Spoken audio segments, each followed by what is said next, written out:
वशिष्ठ जी बोले, हे रघुवंश तिलक, जैसे जोते हुए उपजाऊ खेत में उचित समय में बोए गए उत्तम बीज से अवश्यंभावी सत्फल प्राप्त होता है, वैसे ही पूर्वोक्त 6 प्रकरणों से युक्त इस मोक्ष संहिता के केवल हृदयंगम करने से ज्ञान प्राप्त होता है। यदि पुरुष बुद्धि से विरचित शास्त्र युक्तियों द्वारा तत्व का निर्णायक हो तो उसका भी ग्रहण करना चाहिए। युक्तियों द्वारा तत्व का निर्णय न करने वाले आर्ष ग्रंथ का भी त्याग करना चाहिए। पुरुष को सदा न्याय से युक्त का ही अनुसरण करना चाहिए। युक्तियों से पूर्ण वचन बालक का भी हो तो उसको ले लेना चाहिए, और युक्तियों से शून्य वचन ब्रह्मा जी का ही क्यों न हो, पर उसका तृण के समान त्याग कर देना चाहिए। जो पुरुष यह कुआं हमारे बाप दादों का बनाया हुआ है, ऐसा सोचकर सामने का गंगा जल छोड़कर कुएं का जल पीता है, उस अति रागी को कौन शिक्षा दे सकता है। जैसे प्रातः काल होने पर अवश्य ही प्रकाश होता है, वैसे ही इसके भी केवल चित्त में स्थित करने मात्र से सुंदर स्वच्छ विवेक होगा। विद्वान पुरुष के मुंह से अंत तक इसका श्रवण कर और स्वयं ही मोटा मोटी इसका ज्ञान प्राप्त कर विचार से धीरे धीरे बुद्धि में संस्कार प्राप्त होने पर पहले उन्नत लता के समान सभा को अत्यंत विभूषित करने वाली शुद्ध वाक्यता हृदय में उत्पन्न होती है। महत्व रूपी गुण से शोभित होने वाली वह दूसरी चतुरता उत्पन्न होती है, जिससे राजा और देवताओं के तुल्य पूजनीय विद्वान भी बड़ा प्रेम पात्र बनता है। जैसे सुंदर नेत्र वाला पुरुष रात्रि के समय दीपक को हाथ में लेकर पदार्थों का ज्ञाता होता है, वैसे ही उससे बुद्धिमान पुरुष सर्वत्र पूर्वापर का ज्ञाता हो जाता है। जैसे शरद ऋतु से परिपूर्ण दिशा का कोहरा नष्ट हो जाता है, वैसे ही बुद्धि के लोभ मोह आदि दोष शनैः शनैः अत्यंत क्षीण हो जाते हैं। हे श्री राम जी, आपकी बुद्धि निर्मल हो गई है। अब आपको केवल विवेकाभ्यास की अपेक्षा है। अपने अभ्यास के बिना किया कुछ भी फल नहीं देता। विवेकाभ्यास से मन शरत काल में महान सरोवर के तुल्य अति प्रसाद से युक्त और मंदार पर्वत से रहित समुद्र के समान क्षोभ रहित हो जाता है।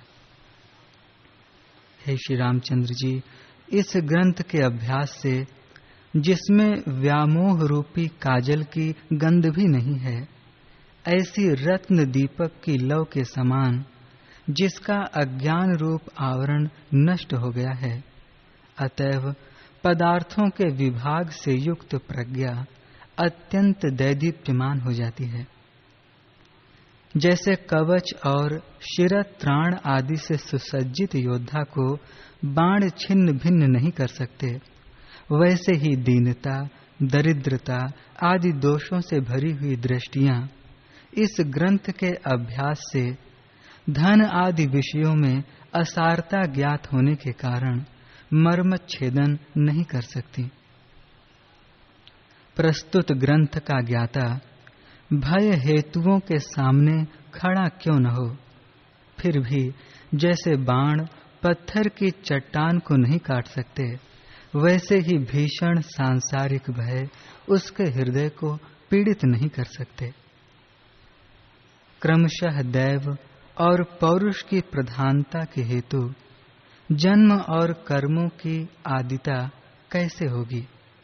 अर्थात संसार में जन्म के प्रथम होने पर पौरुष की प्रधानता और कर्म के प्रथम होने पर दैव की प्रधानता कैसे होगी इत्यादि संदेह दिन में अंधकार की नाई शांत हो जाते हैं।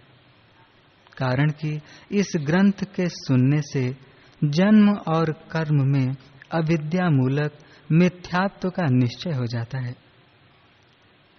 रात्रि की नाई अविद्या के नष्ट होने एवं ज्ञान रूपी आलोक के प्राप्त होने पर सदा सब पदार्थों में शांति हो जाती है। इस ग्रंथ का विचार करने वाला पुरुष उसके हृदय में समुद्र की सी गंभीरता, मेरु पर्वत की सी निश्चलता और चंद्रमा की सी शीतलता प्राप्त होती है। भूमिका के क्रम से संपूर्ण विशेषताओं के शांत होने पर पुरुष की वह जीवन मुक्ति परिपुष्ट हो जाती है जिसका वाणी से वर्णन नहीं हो सकता। जैसे संपूर्ण पदार्थों को शीतल करने वाली तथा अत्यंत प्रकाश करने वाली शरत काल की चांदनी अत्यंत शोभा को प्राप्त होती है, वैसे ही इस ग्रंथ का विचार करने वाले पुरुष की संपूर्ण पदार्थों को शीतल करने वाली तथा परमात्मा का दर्शन कराने वाली बुद्धि अत्यंत प्रकाश को प्राप्त होती है। हृदय रूपी आकाश में शम से प्रकाश युक्त विवेक रूप निर्मल सूर्य के उदित होने पर विविध अनर्थों के हेतु काम क्रोध आदि धूमकेतु कभी उदित नहीं होते, इसमें कोई संदेह नहीं है। जैसे शरद ऋतु में वृष्टि करने में अनिच्छुक मेघमालाएं उन्नत पर्वत में स्थित होती हैं, स्वच्छता को प्राप्त होती हैं और शांत हो जाती हैं, वैसे ही इस ग्रंथ का विचार करने से विषयों में तृष्णा रहित सौम्य पुरुष चंचलता रहित उन्नत स्वात्म पद में स्थित हो जाते हैं, शुद्धि को प्राप्त होते हैं और शांत होते हैं। हे श्री राम जी, जैसे दिन होने पर पिशाचों की लीला समाप्त हो जाती है, वैसे ही दूसरों का द्वेष आदि करने वाली, मुख को दीन बनाने वाली कुटिल अश्लील वचनता की निवृत्ति हो जाती है। जैसे चित्र में लिखी गई लता को हवा नहीं कंपा सकती, वैसे ही धर्म रूपी भीत जिसमें एकाग्रता पूर्वक लीन हुई, अतएव धैर्य की पराकाष्ठा को प्राप्त हुई बुद्धि को मानसिक व्यथाएं विचलित नहीं कर सकती। तत्वज्ञानी पुरुष विषयों में आसक्ति रूपी मोह गर्त में नहीं पड़ता। भला बतलाइए तो सही, जिसे मार्ग ज्ञात हो गया हो वह गड्ढे की ओर क्यों दौड़ेगा। जैसे पतिव्रता नारी अंतःपुर के आंगन में ही प्रसन्न रहती है, इधर उधर नहीं जाती, वैसे ही सत शास्त्रों के परिज्ञान से उत्तम चरित्र वाले लोगों की बुद्धि शास्त्र के अनुकूल यथा योग्य प्राप्त कर्म में ही रमण करती है। असंग बुद्धि वाला पुरुष करोड़ों लाख जगतों में जितने परमाणु हैं, उनमें से प्रत्येक ब्रह्मांडों को अपने अंतःकरण में देखता है, कारण कि उसे माया की अघटित घटना में अत्यंत पटुता का ज्ञान हो जाता है। मोक्ष के उपाय के ज्ञान से जब पुरुष शुद्ध अंतःकरण वाला हो जाता है, तब उसे विविध भोग न तो क्लेश पहुंचाते हैं और न आनंद ही देते हैं। प्रत्येक परमाणु में जो संपूर्ण सर्ग वर्ग असंकीर्ण होकर जल तरंगों की नाई आविर्भूत और तिरोभूत होते हैं, उन्हें असंग बुद्धि पुरुष देखता रहता है। वह प्राप्त हुए अनिष्ट कार्यों के लिए द्वेष नहीं करता और निवृत्त हुए इष्ट कार्यों की प्राप्ति के लिए इच्छुक नहीं होता। कार्य के फल आदि के स्वरूप का ज्ञाता होता हुआ भी वह उसे न जानने वाले वृक्ष के समान रहता है। जो कुछ मिल गया उससे निर्वाह करने वाला वह सर्वसाधारण लोगों की नाई दिखाई देता है। इष्ट या अनिष्ट वस्तु की प्राप्ति होने पर उसके चित्त में तनिक भी विकार नहीं होता। हे श्री राम जी, इस संपूर्ण शास्त्र को बचवाकर और मोटे तौर से जानकर फिर तात्पर्य के पर्यालोचन पूर्वक प्रत्येक श्लोक का विवेचन कीजिए। इसे आप केवल उक्ति ही न समझिए, किंतु ब्रह्मा आदि देवताओं के शाप और वरदान के समान इसका फल अवश्य प्राप्त होता है। माधुर्य तथा उपमा, यमक आदि अर्थालंकार और शब्दालंकारों से विभूषित कवितामय और रसमय यह सुंदर शास्त्र आयास के बिना ही ज्ञात हो जाता है। इसमें दृष्टांतों द्वारा अर्थ का प्रतिपादन किया गया है। थोड़ी बहुत भी व्युत्पत्ति वाला पुरुष इसे स्वयं ही जान लेता है। जो इसे स्वयं नहीं जान सकता उसे पंडित के मुख से इसको सुनना चाहिए।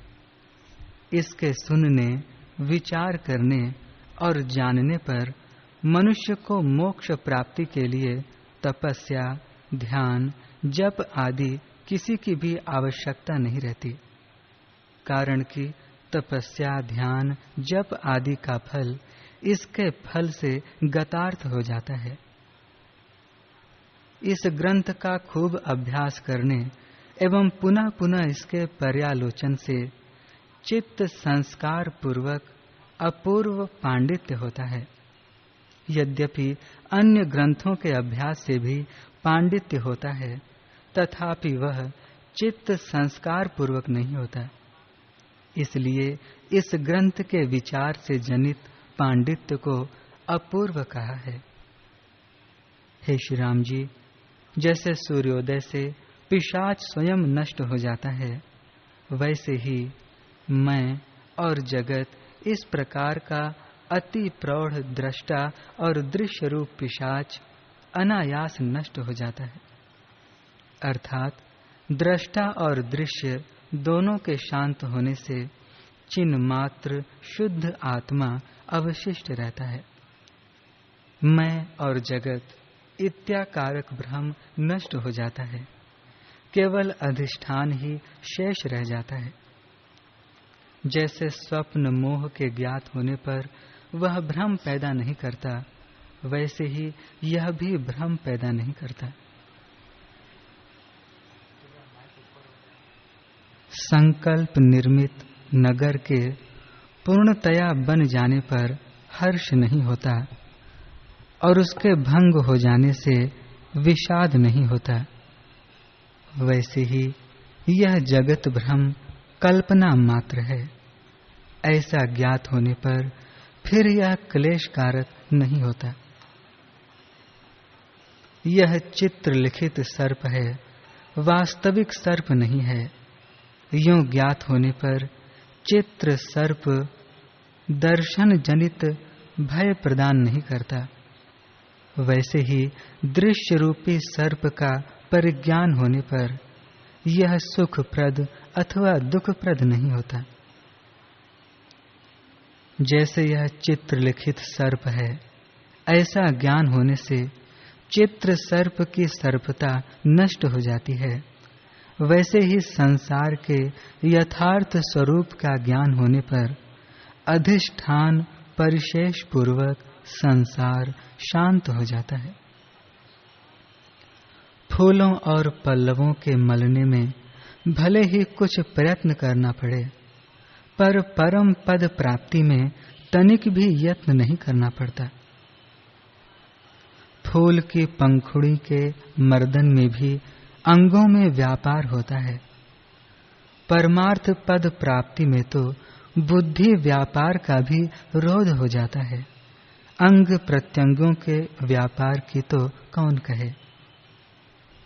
सुखकर आसन में बैठे हुए यथा योग्य भोगों का भोग कर रहे, शास्त्र विरुद्ध मार्ग से विमुख एवं देश काल तथा यथा योग्य सत्संग के अनुसार इस शास्त्र का तथा उपनिषद आदि का सुख पूर्वक विचार कर रहे पुरुष को संसार रूप क्लेश से मुक्त कर देने वाला ब्रह्म ज्ञान प्राप्त होता है, जिसके प्राप्त होने पर पुरुष को फिर माता के उदर में निवास और प्रसव समय के क्लेश नहीं भोगने पड़ते। ऐसे प्रशंसनीय और सुलभ शास्त्र के रहने पर भी जो पाप आत्मा नरक आदि क्लेशों से भयभीत न होकर भोगों में आसक्त है, वे अधम माता के मल के कीड़े हैं। उनका नाम लेना भी उचित नहीं है, क्योंकि वे आत्मघाती हैं। हे श्री रामचंद्र जी, मुझसे कहे जा रहे इस शास्त्र को आप सुनिए। यह शास्त्र जिनकी बुद्धि अत्यंत परिशुद्ध है, उनका हृदय भूत है, या विवेक बुद्धि से ग्रहित होने वाले सार तर पदार्थों की चरम सीमा रूप है, या इस शास्त्र का विषय बुद्धि से भी बढ़कर सारतर प्रत्यक भूत आत्म तत्व है, और यह ज्ञान का विस्तार करने वाला है। जिस दृष्टांत से यह शास्त्र सुना जाता है और जिस संकेत से इस ग्रंथ का यथार्थ रूप से विचार किया जाता है, उस अवतरणिका को आप सुनिए।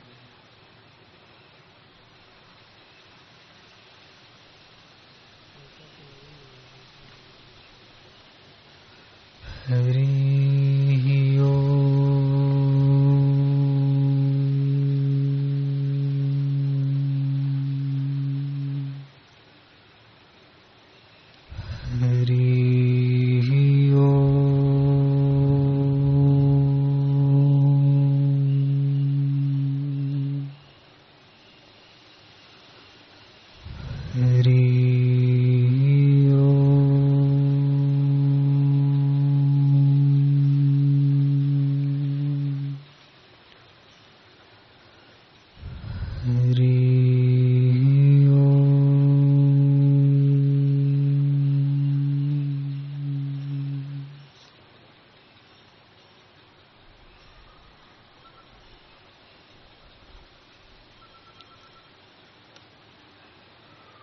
वशिष्ठ जी बोले, हे राम जी, जो कुछ जगत तुमको भासित होता है सो सब असत है। जैसे रस्सी में सर्प, स्वप्न में गंधर्व नगर, मरुस्थल में जल, सीपी में रूपा, आकाश में नीलापन और दूसरा चंद्रमा भ्रम से देखते हैं, वैसे ही यह जगत असत रूप है। जैसे जल में चक्र और तरंग असत रूप हैं, वैसे ही जगत असत रूप है। जो मन सहित षट इंद्रियों से अतीत है और शून्य भी नहीं है, सो सत और अविनाशी आत्मा कहलाता है। वह निर्मल पर ब्रह्म सर्व ओर से पूर्ण और अनंत है, उसी में यह जगत कल्पित है। जैसे सब वृक्षों में एक ही रस व्यापक है, वैसे ही सब पदार्थों में एक चिन्मात्र सत्ता व्यापक है। जैसे अचल समुद्र में द्रवता से तरंग उठते हैं, वैसे ही परमात्मा में जगत प्रकट होते हैं। उस महादर्पण में सब वस्तुएं प्रतिबिंबित होती हैं। जैसे समुद्र में तरंग और बुलबुले चक्रादिक होते हैं, वैसे ही आत्मा में जीव आदि का आभास होता है। हे श्री राम जी, जैसे कुशवारी की क्रिया अपने बंधन का कारण होती है, वैसे ही जीव को अपना संकल्प बंधन का कारण होता है। जीव कला को स्वरूप का अज्ञान हुआ है। इससे जैसे बालक को अपनी परछाई यक्ष रूप होकर डराती है, वैसे ही यह नाना प्रकार के आरंभ को प्राप्त हुआ है। वास्तव में न बंधन है और न मोक्ष है। निरामय ब्रह्म ही अपने आप में स्थित है। उसमें एक और अनेक कुछ नहीं कह सकते। इससे बंधन मोक्ष की कल्पना को त्याग कर अपने स्वभाव में स्थित हो रहो।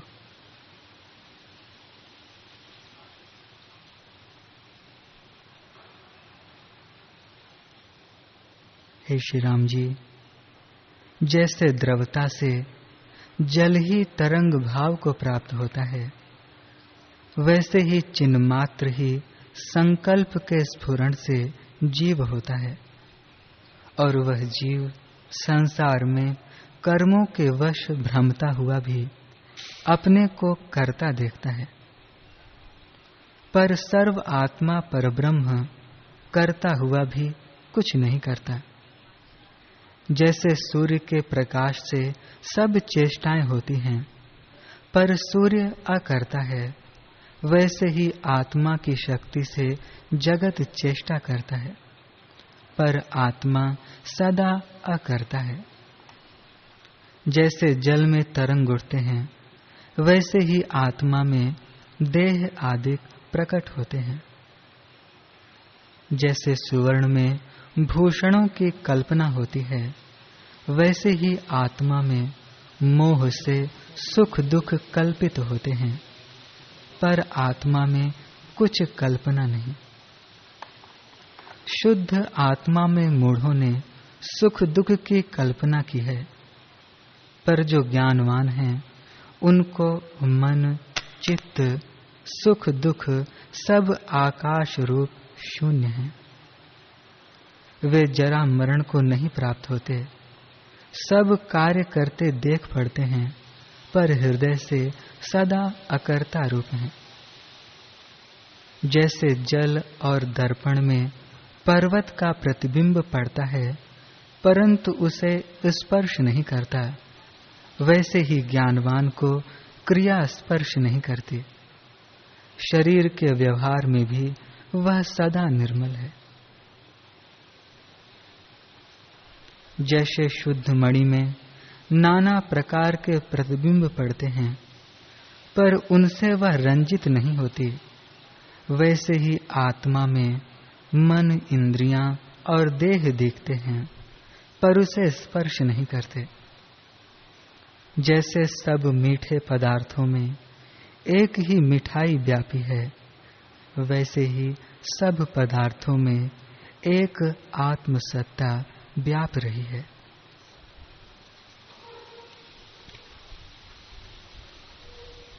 जैसे अग्नि में सुवर्ण डालिए तो मैल जल जाता है, पर सुवर्ण का नाश नहीं होता, वैसे ही देह के नाश से आत्मा का नाश नहीं होता।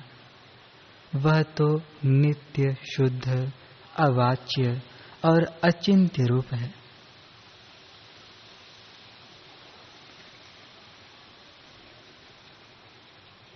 हे राम जी, जैसे शुद्ध दर्पण में प्रतिबिंब होता है, वैसे ही निर्मल बुद्धि से आत्मा का साक्षात्कार होता है।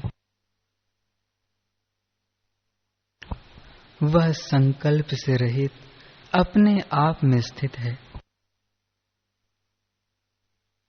जब बुद्धि निर्मल होती है, तब अपने में आप ही उसको पाती है। हे राम जी, जब तक अपनी बुद्धि निर्मल न हो, तब तक शास्त्र और गुरु से ईश्वर नहीं मिलता। जब अपनी बुद्धि निर्मल होती है तब अपने आप वह दिखता है। जब संसार की सत्यता हृदय से दूर हो और आत्मा का अभ्यास हो तब बुद्धि निर्मल होती है। सब भाव अभाव रूप जो देह आदिक पदार्थ हैं वे असत और केवल भ्रम मात्र हैं। उनकी आस्था का त्याग करो। जैसे कोई मार्ग में चलता है तो अनेक पदार्थ मिलते हैं, परंतु उनमें वह कुछ राग द्वेष नहीं करता, वैसे ही देह और इंद्रियों के स्नेह से रहित आत्मतत्व सदा अपने आप में स्थित है। उसमें देहादिक इंद्रजाल की तरह मिथ्या है। उनकी भावना को दूर से त्याग कर नित्य आत्मा में स्थित हो।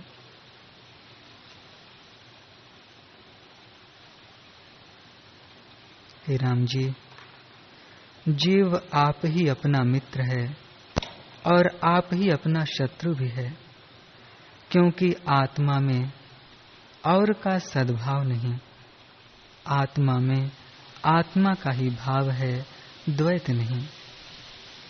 जो दृश्य पदार्थ और अनात्म धर्म विषय से खींचकर चित्त को अपने रूप में स्थित करता है वह अपना मित्र है, और जो अनात्म धर्म में पदार्थों की ओर चित्त लगाता है वह अपना शत्रु है।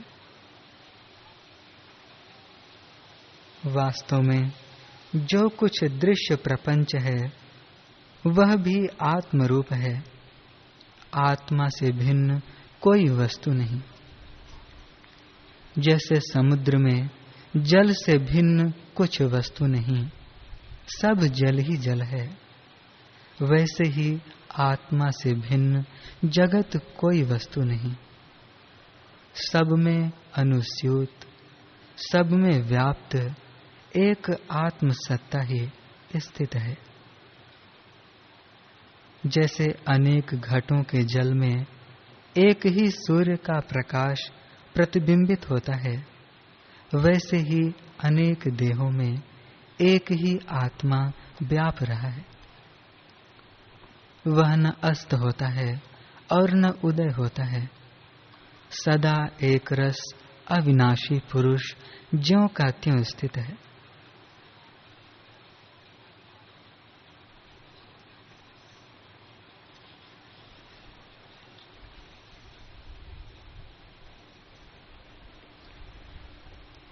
हरि